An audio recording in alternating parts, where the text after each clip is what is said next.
The morning sun filtered through the massive transparent aluminum windows of the Galactic Military Academy on Kepler Station. Students from dozens of species filled the corridors, their voices creating a symphony of different languages and communication methods. The Academy was considered the finest military institution in known space, where the best and brightest from across the galaxy came to learn the art of warfare and diplomacy. Jake Morrison walked quietly through the bustling hallway, his human frame smaller than most of the other students around him. At 6 feet tall, he was considered average by human standards. But here among the towering Valorians and the graceful Etherians, he often felt like a child among giants. His dark hair was cut in the regulation military style, and his green eyes held the steady gaze of someone who had seen combat before coming to the academy. Behind him, Lisa Park moved with the precise steps of someone who calculated everything. Her black hair was pulled back in a practical ponytail, and her brown eyes constantly analyzed the world around her. She had earned the highest scores in strategic planning among all human cadets. But that achievement meant little when humans were generally considered the weakest species in the coalition. Tony Martinez brought up the rear of their small group, his easy smile and relaxed manner hiding a sharp tactical mind. His brown hair was slightly longer than regulation allowed, but somehow he always managed to avoid getting written up for it. Tony had a gift for reading people and situations, a skill that had served him well in his previous career as a negotiator. The three humans had become friends out of necessity more than choice. When every other species looked down on you, it helped to have allies who understood what that felt like. They had been at the academy for 8 months now, and the pattern was always the same. Other students would work with them when required. But nobody chose to include humans in their social circles or study groups. The Advanced Combat Theory classroom was located in the academy's primary academic wing. As they entered, Jake noticed the familiar arrangement. Valorian students sat together on the left side, their crystalline exoskeletons catching the light and casting rainbow patterns on the walls. These warriors came from a species that had never lost a war, and they made sure everyone knew it. The Etherian students occupied the center section, their tall, slender forms moving with an otherworldly grace. Their telepathic abilities made them natural strategists, capable of coordinating complex operations without ever speaking a word. They were widely considered the finest tactical minds in the galaxy. Scattered throughout the room were representatives of other species. The insectoid klaxons with their compound eyes and rapid movements. The aquatic depths who required special environmental suits to survive in standard atmosphere. The energy-based lumina who existed as controlled plasma fields within containment. Units. And in the back corner, as always, sat the three humans. Professor Zethkar entered the classroom with his characteristic precise movements. The Krelian instructor stood nearly 8 feet tall, his 4 arms moving independently as he prepared his materials. His species were known for their analytical minds and their ability to see patterns that others missed. He had been teaching combat theory for over 40 years and was considered one of the finest military instructors in Coalition space. "Today, we begin your major project for this semester," Professor Zethkar announced, his voice carrying easily through the large classroom. "You will work in mixed species teams to analyze historical military engagements. Your task is to study the tactics used, identify potential improvements, and present your findings to the entire academy." Jake felt his stomach tighten. Mixed species. Teams always meant the same thing for humans. They would be the leftover group, the ones nobody wanted to work with. He glanced at Lisa and Tony, seeing the same resignation in their faces. Professor Zethkar began calling out team assignments. "Vextol, Creon, and Zixamor, you will analyze the Battle of the Crimson Nebula." The Valorian warrior nodded approvingly. At being paired with an Etherian strategist and a Klaxon scout, Thuldar, Aquanos, and Lumiel, you will study the siege of the crystal moons. The massive depths representative gurgled something that his translator rendered as agreement. The process continued until only the 3 humans remained. Professor Zethkar looked at them with what might have been sympathy. Morrison Park and Martinez, you will examine the siege of Corval Prime. Snickers rippled through the classroom. Vextal, the Valorian who had been assigned to study the Crimson Nebula battle, turned in his seat to look at them. The dirt crawlers get stuck together again, he said, loud enough for everyone to hear. How convenient. Jake felt heat rise in his cheeks, but he kept his expression neutral. He had learned early in his military career that showing anger only made things worse. Lisa's jaw tightened slightly, the only sign that she had heard the comment. Tony maintained his easy smile, but Jake knew his friend well enough to see the tension in his shoulders. Creon, the Etherean known throughout the academy for her tactical brilliance, projected her thoughts to the students around her. Her mental voice carried the particular tone that Ethereans used when they wanted others to overhear. Perhaps we should handicap ourselves to make it fair for the humans. More laughter followed this comment. The Ethereans' telepathic abilities made her one of the most sought-after team members in the academy. Her strategic insights had earned her recognition from coalition military leaders, and she was widely expected to graduate with highest honors. Professor Zethkar raised one of his 4 hands for silence. Each team will have access to the Academy's complete military database. Your presentations will be evaluated by a panel of instructors and visiting coalition officers. I expect detailed analysis, creative thinking, and professional presentation. As the class began to disperse, students immediately started forming their working groups. The chosen teams moved together naturally, already beginning to discuss their assigned battles. Jake, Lisa, and Tony remained in their seats, waiting for the crowd to thin out. The siege of Corval Prime, Lisa said quietly, pulling up basic information on her personal tablet. The Laurian Fleet versus Hive Collective. Duration of 3 years, ending in complete Valorian victory. Sounds straightforward enough, Tony replied, though his tone suggested he found the assignment less than inspiring. Vextal approached their table, his crystalline exoskeleton making soft chiming sounds as he moved. The Valorian stood nearly 7 feet tall, and his species' natural armor made him appear even more imposing. Need help understanding the big words, humans? He asked, his translated voice dripping with condescension. My species has won 14 interstellar conflicts. We could simplify things for you. Jake stood slowly, bringing himself to his full height. Even so, he had to look up to meet the Valorian's compound eyes. Thanks for the offer, he said calmly, but we'll manage. Of course you will, Vextal replied, his tone suggesting the opposite. I'm sure your primitive tactics will provide some entertainment value. Creon glided past their table, her movements so graceful she seemed to float rather than walk. Her mental voice touched their minds directly, a sensation most non-telepathic species found uncomfortable. Just remember, the presentation is in front of the entire academy. Try not to embarrass your species too badly. The Etherean's comment was delivered with the particular cruelty that came from someone who had never experienced failure. Her species had been part of the coalition for over 1,000 years, and their tactical contributions were legendary. To her, humans were barely evolved primates playing at being soldiers. As the other students left the classroom, chattering excitedly about their assignments, Jake, Lisa, and Tony found themselves alone with their tablets and their wounded pride. The siege of Corval Prime data filled their screens, showing the standard information that was available to all Academy students. Valorian Second Fleet under Admiral Kithmer, Lisa read from the official records. 3-year engagement against Hive. Collective forces entrenched on Corval Prime.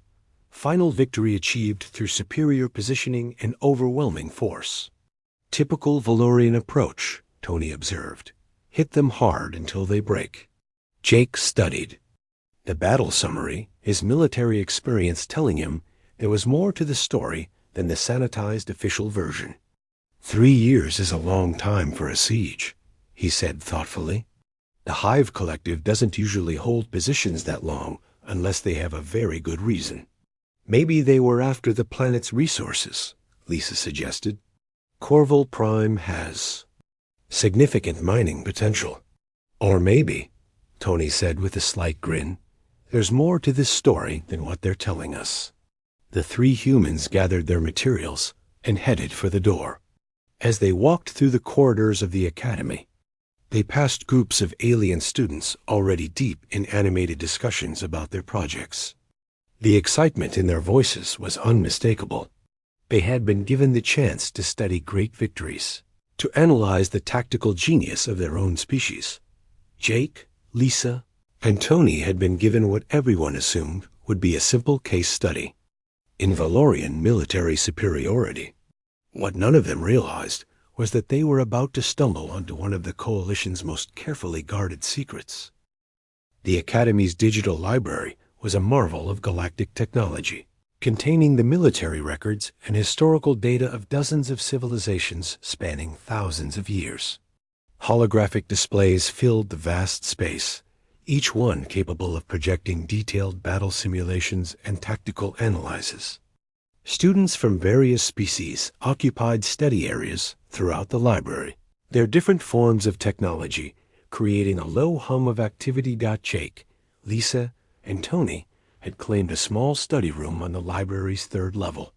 The room's walls were lined with holographic projectors that could display information from any angle, and the central table could accommodate multiple data streams simultaneously.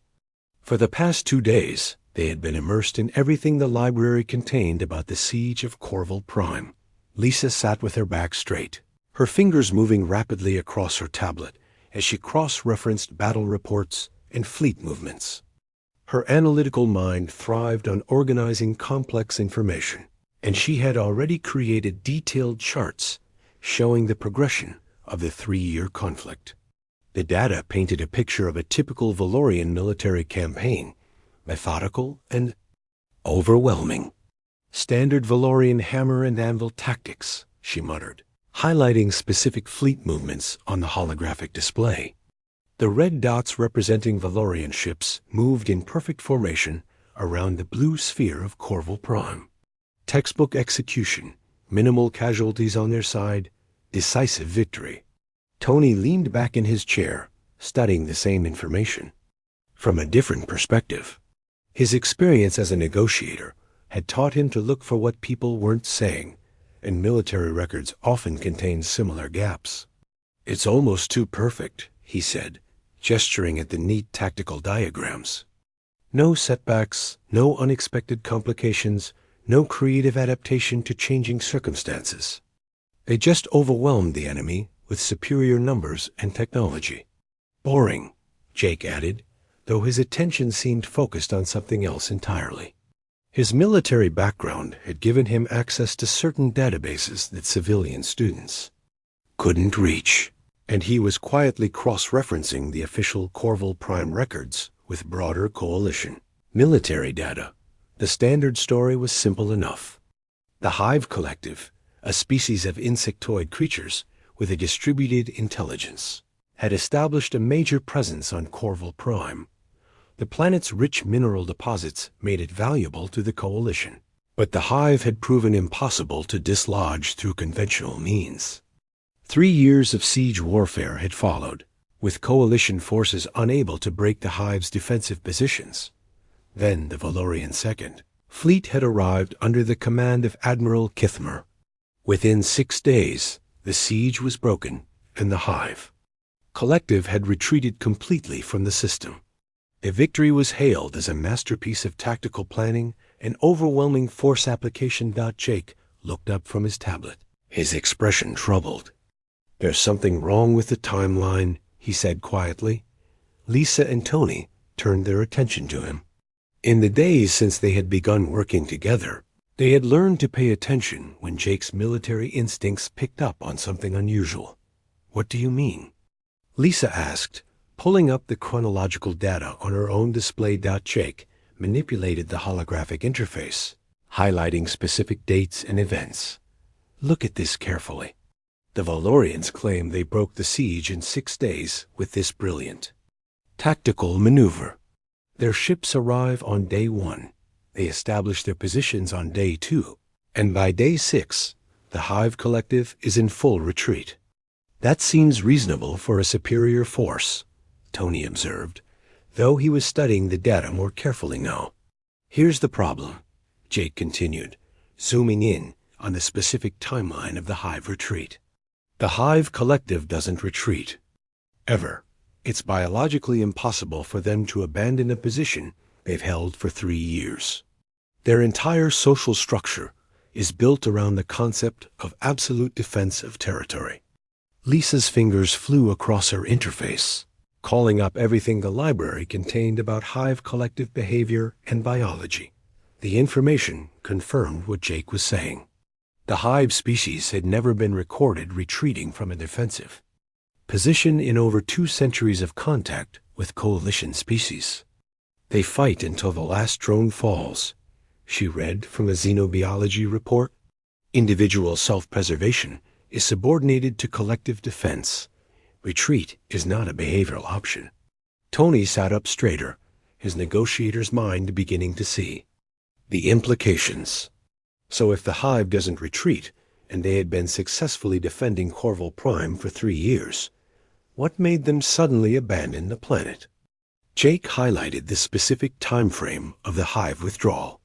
According to these records, 4 million Hive drones evacuated Corval Prime in under 4 hours. That's not a tactical withdrawal or a strategic repositioning. That's a complete rout. 4 hours, Lisa repeated, staring at the numbers.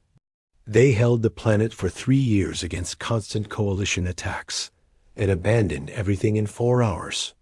The 3 humans sat in silence for several minutes, each one trying to process the implications of what they were seeing. If the official story was accurate, the Valorians had achieved something that no coalition force had managed in centuries of contact with the Hive Collective. Maybe the Valorians really did develop some new tactical innovation, Tony suggested, though his tone indicated he didn't really believe it. Lisa was already pulling up detailed records of Valorian military doctrine and historical tactics. "I've been studying their methods for the past 2 days," she said. "They're excellent soldiers, but they're not innovative. They use the same basic strategies their species has employed for thousands of years. Overwhelming force, superior positioning, and technological advantage." Jake was examining something else entirely. His security clearance as a coalition citizen gave him access to certain databases that were restricted to most students, and he had been quietly searching for any reference to coalition military activities during the time frame of the siege. "There's something else," he said, his voice barely above a whisper. "Look at this." The holographic display changed to show a heavily redacted document from Coalition Central Command. Most of the text was blacked out, but one line remained clearly visible. "Operation Clearwater, Human Advisory Mission. Classification level, Stellar Black." Tony leaned forward to read the document more carefully. "What's Operation Clearwater?" "I don't know," Jake admitted. "The classification level means it's restricted to the highest levels of Coalition Command." "But look at the date." Lisa checked the timestamp on the document, then cross-referenced it with the Corval Prime timeline. Her face went pale as she realized what Jake had discovered. Operation Clearwater was initiated on the same day the Hive Collective began there. "Retreat from Corval Prime," she said slowly. The implications hung in the air between them like a physical presence. They were looking at evidence that suggested the official story of the siege of Corval Prime was incomplete at best, and possibly an outright fabrication at worst. "This could be a coincidence," Tony said, Though his tone suggested he didn't believe it. Jake was already searching for more references to Operation Clearwater, but most of what he found was similarly redacted. However, patterns were beginning to emerge from the fragments of information that remained visible. "It's not a coincidence," he said grimly. "I've found references to at least 6 other human advisory missions that coincided with major coalition military victories over the past 20 years. Lisa felt a chill run down her spine as she began to understand what they might have stumbled onto. "You're suggesting that humans have been involved in coalition military operations for decades?" "I'm not suggesting anything," Jake replied carefully. "I'm just pointing out that there seem to be a lot of classified human operations that happen to coincide with coalition victories." Tony was quiet for several minutes, his mind working through the political implications of what they were discussing. If this is true, it raises some very serious questions about the nature of human involvement in the coalition. It raises questions about why human military records are classified in the first place, Lisa added. "If we're just a primitive species that needs coalition protection, why would our military activities be secret?" Jake closed the classified database and leaned back in his chair. His family had served in Earth's military for generations, and he had grown up hearing stories that never quite matched the official narrative of human weakness and coalition protection. "My father served in the Earth Defense Force before we joined the coalition," he said quietly. He never talked much about his service, but I remember him mentioning Operation Clearwater once. He said it was the reason Earth got fast-tracked for coalition membership. "Fast-tracked?" Lisa questioned. "I thought the coalition invitation process took centuries of evaluation." "It does," Tony confirmed. "Except for Earth. We went from first contact to full membership in less than 5 years. At the time, everyone assumed it was because the coalition felt sorry for us." They spent the rest of the afternoon searching through what little information they could access about Earth's rapid integration into coalition society. The more they discovered, the more questions arose. Why had the coalition been so eager to accept a supposedly primitive species? The Academy's main auditorium buzzed with anticipation as cadets, instructors, and visiting coalition dignitaries filled every available seat. The massive chamber could hold over 2,000 beings, and today it was packed to capacity. Representatives from dozens of species had come to observe the semester presentations, making this one of the largest academic gatherings in the Academy's history. Jake stood backstage with Lisa and Tony, watching through a gap in the heavy curtains. As the audience settled into their seats, the sight was both magnificent and intimidating. Valorian officers sat in rigid formation, their crystalline exoskeletons reflecting the auditorium's lights like living prisms. Etherian diplomats floated gracefully in their designated section, their telepathic communications creating an almost visible network of mental energy. "Look at them all," Tony whispered, his usual confident demeanor showing cracks of nervousness. "Half the coalition military command is out there." Lisa checked her tablet one final time, reviewing the presentation they had spent the past week preparing. "We knew this would be big," she said quietly. "Professor Zethkar warned us that the final presentations would be observed by senior officers." Jake remained silent, his military training helping him stay focused despite the magnitude of what they were about to do. They had made their decision in the library, and now they had to follow through, regardless of the consequences. The presentations had been running for 3 hours already. Team after team had delivered polished analyses of various historical conflicts, each one carefully structured to highlight the tactical brilliance of established galactic powers. The Valorian Etherian Klaxon team had received thunderous applause for their analysis of the Crimson Nebula battle, praising Valorian courage and Etherian strategic genius. Another mixed species team had presented a detailed study of the crystal moon siege, emphasizing the technological superiority and adaptive tactics that had led to Coalition victory. A pattern was consistent across all presentations, reinforcing the established hierarchy of galactic military power. Professor Zethkar appeared beside them, his forearms moving with characteristic precision as he prepared to announce the next presentation. "Morrison, Park, Martinez," he said, his translated voice carrying a note of concern. "Are you certain about your approach today?" Jake met the Kralian instructor's compound eyes steadily. "Yes, sir.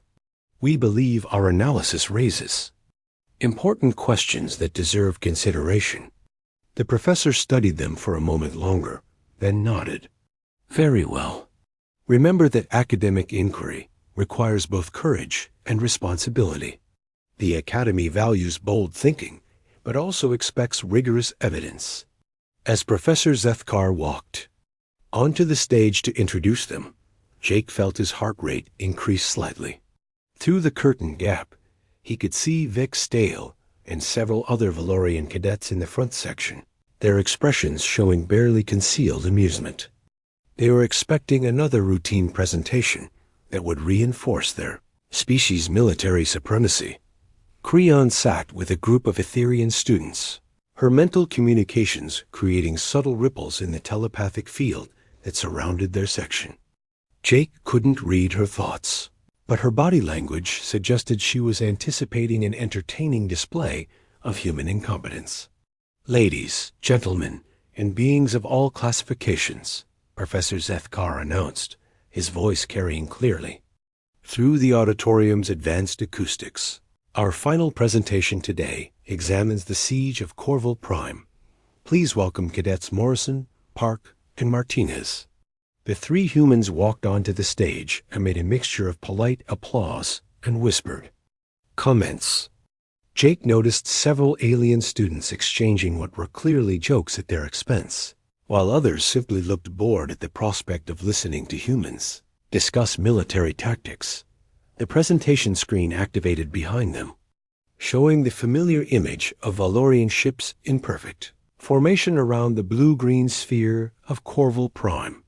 Lisa stepped forward to begin their presentation, her voice steady despite the enormous audience.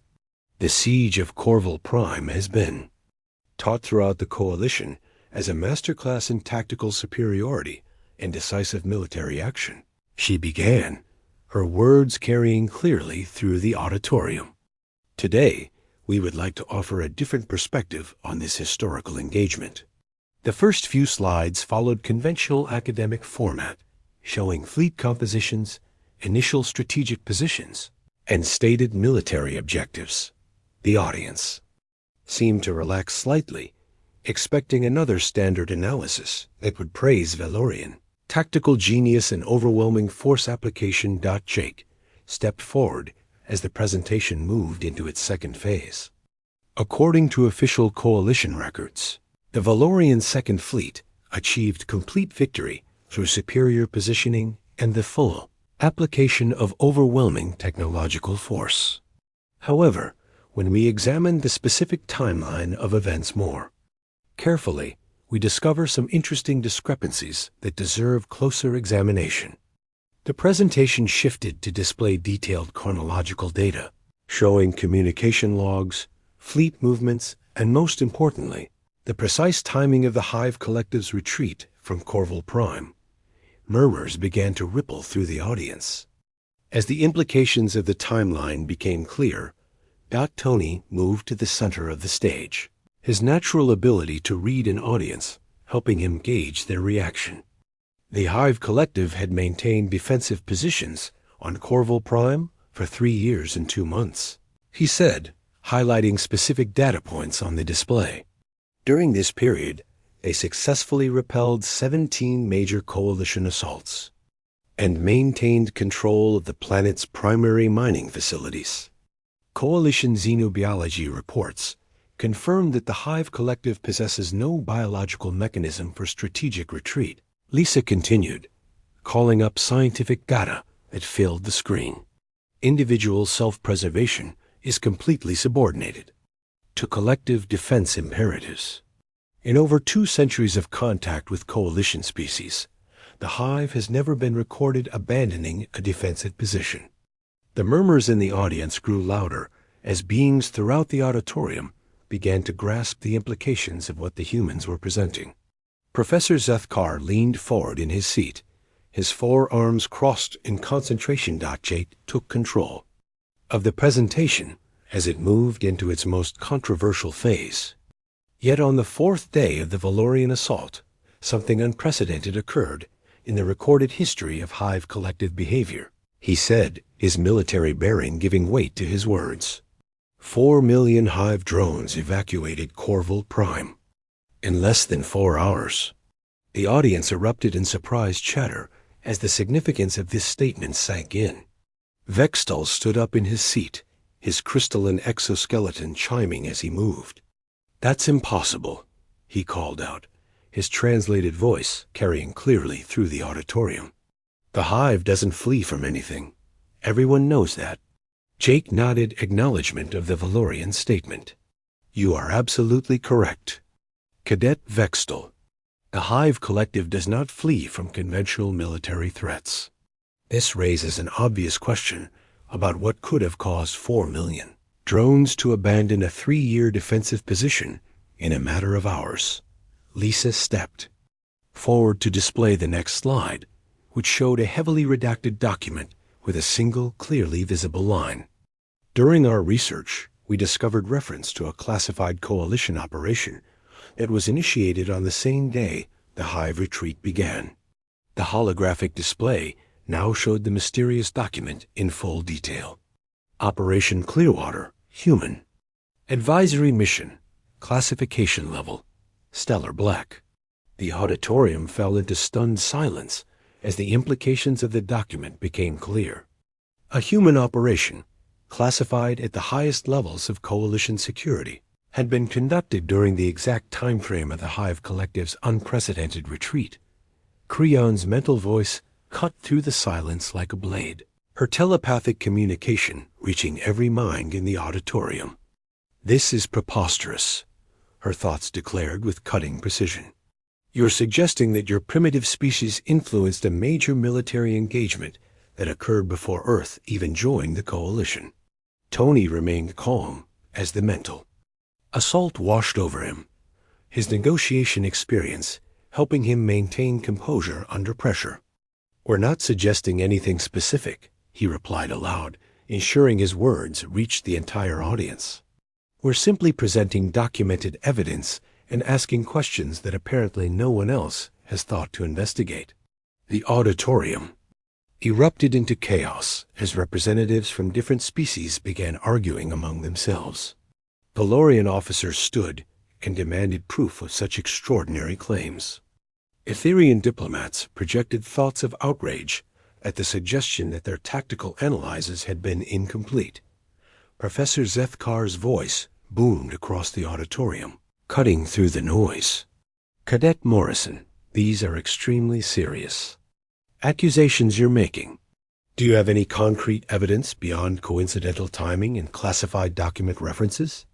Jake faced the professor and the entire auditorium with steady composure. "No, sir, we do not," he admitted openly. "All human military records from the relevant time period remain classified under coalition protection protocols.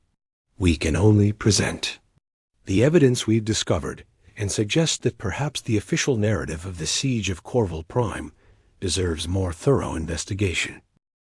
3 days had passed since the presentation that had turned the Academy upside down. Jake, Lisa, and Tony found themselves sitting in a secure briefing room deep within Kepler Station's restricted command section. The room was unlike anything they had seen before, with walls that seemed to absorb sound and light in ways that suggested advanced shielding technology. Jake studied the stark metal table in front of them, wondering if this was where their military careers would end before they had truly begun. The summons had come without explanation, delivered by a stone-faced coalition security officer who had escorted them through corridors they didn't even know existed. Lisa sat perfectly straight in her chair, her analytical mind trying to process the implications of their location. The command section was restricted to senior coalition officers and government officials. Students were never brought here unless something had gone very wrong. Tony maintained his usual calm exterior, but his fingers drummed nervously against his leg. His experience reading people told him that this meeting would determine their futures in ways they couldn't yet understand. The door opened with a soft hiss, and a man entered who immediately commanded their attention. He was clearly human, perhaps in his 50s, with graying hair and the bearing of someone accustomed to absolute authority. His uniform was unlike anything they had seen before, bearing insignia that didn't match any coalition rank structure. They had studied. "Admiral Zhang Wei," he said simply, taking a seat across from them. "Earth Defense Force, Coalition Strategic Command." Jake felt his breath catch. He had heard stories about Admiral Zhang from his father, whispered tales of a human officer who had achieved impossible things in the early days of Earth's coalition membership. Most people assumed such stories were exaggerated hero worship. "Your presentation has caused quite a stir," Admiral Zhang continued, his weathered face showing no emotion. "The Valorian embassy has filed a formal diplomatic complaint. The Etherian Council is demanding either proof of your claims or public retraction and apology. Several human coalition representatives are calling for your immediate expulsion from the Academy." Lisa found her voice first. "Sir, we only presented publicly available information and asked questions based on documented evidence." Admiral Zhang's eyes fixed on her with an intensity that made her feel as though he was seeing straight through to her thoughts.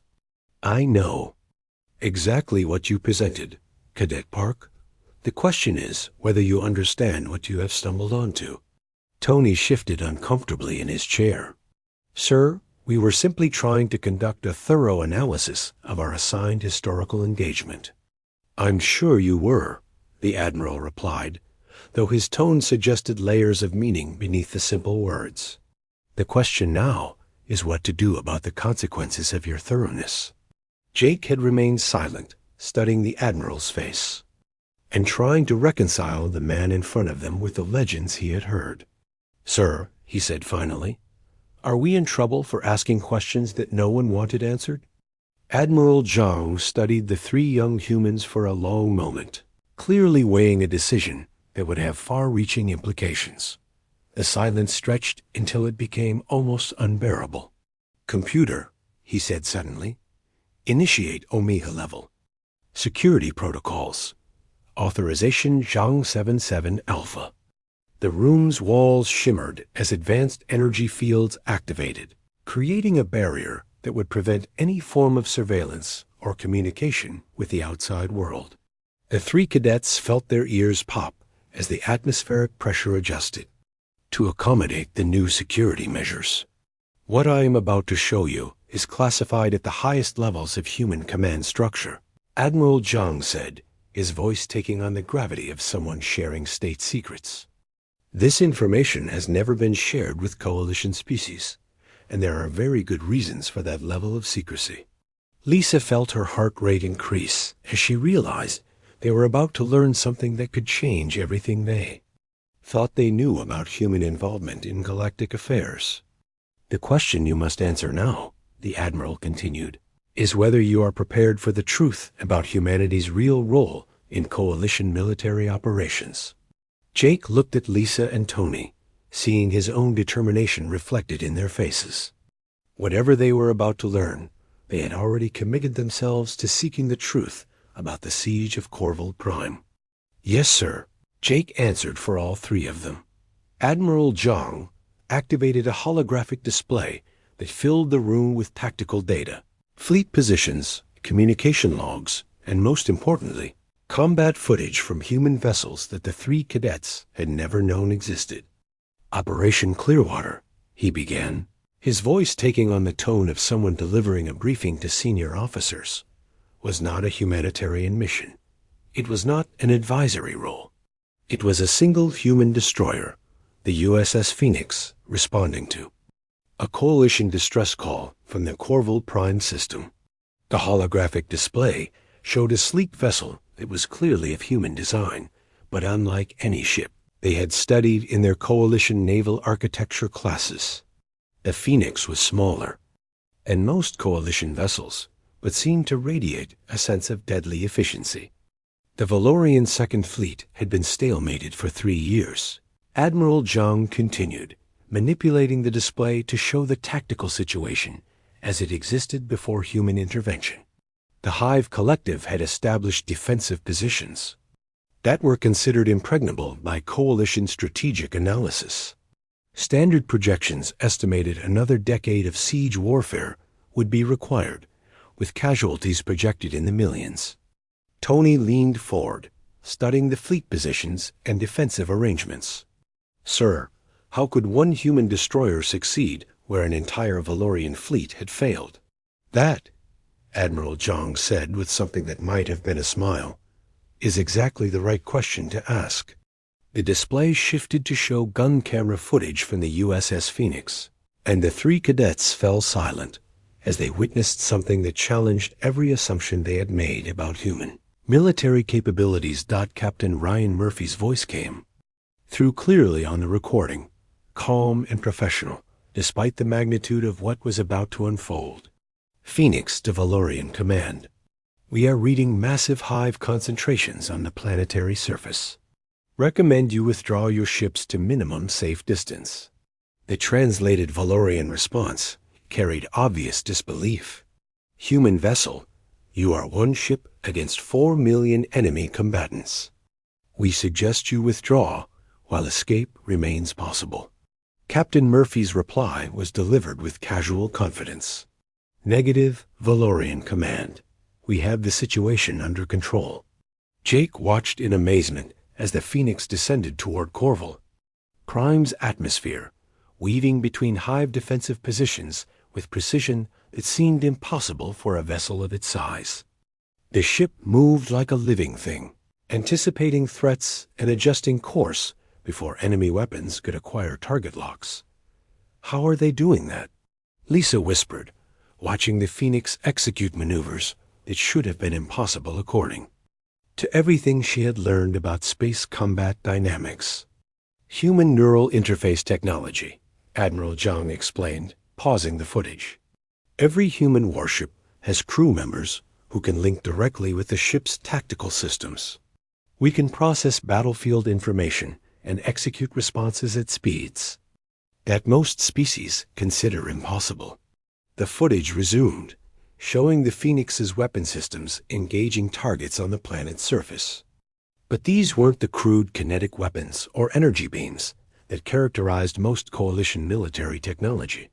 Instead, the human ship deployed what appeared to be simple metal rods, each no larger than a communications antenna. "Kinetic bombardment," Admiral Zhang explained as they watched the rods streak toward the planet. Tungsten projectiles accelerated to significant fractions of light speed. They strike with the force of nuclear weapons, but without the radiation or collateral damage. The 3 cadets watched in stunned silence as the tungsten rods struck hive defensive positions with surgical precision. But what amazed them wasn't the destructive power of the weapons, it was the targeting accuracy.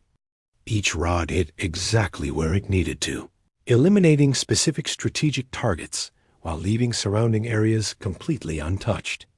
"The Hive Collective operates as a distributed intelligence network," Admiral Zhang continued, manipulating the sync display to show the complex web of connections between different hive installations. Most species try to defeat them through overwhelming force, attempting to destroy every installation simultaneously. But humans approach it differently, Tony realized, studying the pattern of strikes. You're not trying to destroy everything. You're severing specific connections in their network. Exactly, the Admiral confirmed. Identify the critical nodes, eliminate the key communication links, and the entire network collapses. 4 million individual drones become 4 million confused insects with no coordinating intelligence. The footage showed the moment when the hive network suffered complete systems failure. In a matter of minutes, the coordinated defense of Corval Prime transformed into chaos as millions of drones found themselves cut off from the collective intelligence that had guided their actions. 18 minutes, Lisa said in amazement, checking the timestamp on the footage. One human ship solved. A 3-year siege in 18 minutes. Admiral Zhang nodded gravely. A gun camera footage from the USS Phoenix continued to play on the holographic display, showing scenes that would forever change how Jake, Lisa, and Tony understood humanity's place in the galaxy. Admiral Zhang manipulated the controls to highlight specific moments in the 18-minute engagement that had ended the siege of Corval Prime. Captain Murphy's voice remained calm and professional throughout the entire operation, issuing orders with the casual efficiency of someone performing routine maintenance rather than conducting one of the most significant military operations in Coalition history. Phoenix Tactical. Initiate neural link protocols. Full spectrum analysis of Hive network architecture. The display showed data streams flowing between the ship's human crew and its computer systems at rates that should have been impossible for organic minds to process. Jake watched in amazement as tactical information was analyzed, processed, and acted upon in real time by human operators whose consciousness had merged temporarily with artificial intelligence systems. Every human warship operates this way, Admiral Zhang explained, pausing the footage to highlight the neural interface connections. Our crews don't just operate the ship's systems, they become part of them. The result is reaction times and analytical capabilities that exceed anything other species have achieved. Lisa studied the tactical displays showing the Phoenix's approach to Corval Prime. The ship moved through space with a grace that seemed almost organic, anticipating threats and adjusting course before enemy weapons could establish target locks. How is that level of precision possible? Human spatial reasoning combined with artificial intelligence processing power, the Admiral replied. We don't see space combat as a series of separate decisions. We see it as a single flowing problem that requires constant adaptation and immediate response. Tony focused on the weapons deployment sequences, watching as the Phoenix identified and engaged specific targets on the planet's surface. Those tungsten rods are hitting individual Hive nodes with perfect accuracy from orbital distance. The mathematical calculations required for that kind of precision should be impossible. Admiral Zhang smiled grimly. Impossible for most species, yes. But humans have always excelled at solving problems that others consider unsolvable. We don't approach warfare as a contest of strength or honor. We approach it as an engineering challenge that requires the most efficient solution possible. The footage shifted to show the critical moment when the Hive Collective's network began to collapse. The display tracked communication pathways between millions of individual drones as they were systematically severed by precisely targeted kinetic strikes. What had been a coordinated defensive force became millions of confused insects in a matter of minutes. The Hive Collective had never encountered an enemy that understood their network architecture well enough to dismantle it piece by piece. Admiral Zhang continued. Most species try to destroy Hive installations through overwhelming firepower. Humans studied their communication patterns for months before developing a surgical approach that rendered their numbers meaningless. Jake watched as 4 million Hive drones abandoned their 3-year defensive positions in complete panic. The retreat was so rapid and chaotic that Valorian forces couldn't even pursue effectively. They fled because they suddenly found themselves alone for the first time in their lives. Exactly, the Admiral confirmed. Individual Hive drones have roughly the intelligence of Earth insects. Without their collective network, they're incapable of coordinated action or strategic thinking. The Phoenix didn't defeat 4 million enemies. It eliminated the intelligence that was controlling them. The holographic display expanded to show dozens of similar operations spanning the past 20 years. Each one showed human vessels or personnel involved in conflicts that had officially been won by other coalition species.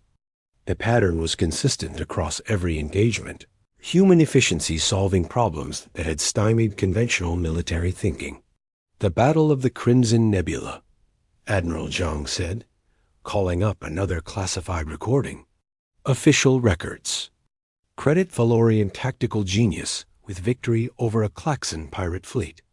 The reality was a single human intelligence officer who identified the pirates, communication frequencies, and fed targeting data to Valorian gunners.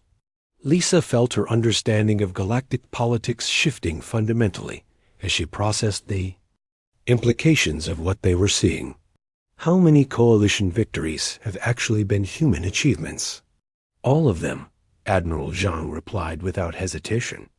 Every major military success in the past 2 decades has involved human strategic planning, human tactical analysis, or direct human military intervention.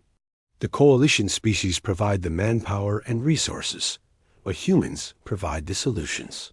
Tony studied the classified mission reports scrolling past on the display. Why keep it secret? If humans are this capable, why let other species take credit for our achievements? Admiral Zhang turned away from the display to face the 3 cadets directly. Because the galaxy isn't ready to learn that the species they consider primitive and helpless is actually more militarily advanced than all of them combined.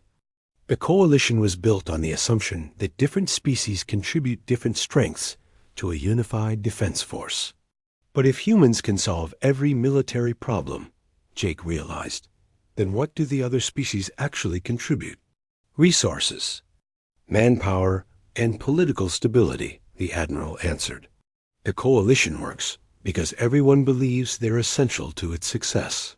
If they learned that humans could defend galactic civilization alone, the entire political structure would collapse overnight. The holographic display shifted to show current coalition fleet deployments, highlighting human vessels scattered throughout the galaxy in advisory and support roles. Each ship was officially listed as providing technical assistance or humanitarian aid, but their actual missions were far more significant.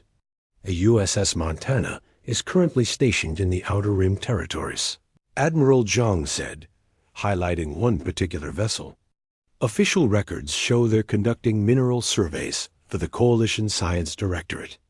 Their actual mission is monitoring a potential hive collective resurgence in the Kepler 442 system. Lisa studied the deployment patterns, seeing the truth behind decades of carefully constructed lies. Every human ship in the Coalition fleet is actually conducting military operations while officially doing something else. Every single one, the Admiral confirmed. We have vessels monitoring threats that other species don't even know exist. We're developing defensive strategies for conflicts that may not occur for decades. We're solving problems before they become crisis. Jake felt the weight of this revelation settling on his shoulders. Sir, what happens now that we know the truth? We can't exactly return to the Academy and pretend we never learned any of this. Admiral Zhang studied the 3 young humans who had accidentally uncovered one of the Coalition's most carefully guarded secrets. That depends on what you want to do with the knowledge you've gained. What do you mean? Tony asked. The Admiral manipulated the holographic controls to show personnel files for human officers serving throughout the Coalition fleet. You can accept assignment to classified human operations where your analytical skills will be properly utilized and your questions will be answered. You'll become part of the real Coalition Defense Force, working to solve problems that officially don't exist. Or, Lisa prompted, or you can return to the Academy and continue your regular studies, knowing what you now know, but unable to share it with anyone. You'll graduate with your classmates and accept standard Coalition assignments, while the real work of defending civilization continues without you. Jake didn't need to think about his answer. Sir, if the galaxy needs defending and humans are the ones doing the defending, then we want to be part of that defense." Lisa and Tony nodded their agreement without hesitation. The truth they had discovered was too important to ignore, and the responsibility too significant to abandon. "Excellent," Admiral Zhang said with the first genuine smile they had seen from him. "Your new assignment is aboard the USS Montana under Captain Sarah Kim." She specifically requested the team that had asked uncomfortable questions about the siege of Corval Prime. As they prepared to leave the briefing room, Admiral Zhang added one final piece of information that would stay with them forever. "The species you'll be working to protect include the same ones who mock human weakness and primitive technology. Remember that when you're solving problems they can't even understand, let alone address." Jake, Lisa, and Tony walked through the corridors of Kepler Station with new understanding of everything around them. The alien students and officers they passed had no idea that their safety depended on the species they considered least capable of military service. In the academies main corridors, Valorian cadets continued to boast about their species' military supremacy. Etherian students shared telepathic communications about human incompetence and primitive thinking. Other species maintained their assumptions about the natural order of galactic civilization. None of them suspected that human vessels were quietly patrolling the space around their home worlds, solving threats before they could develop into crises.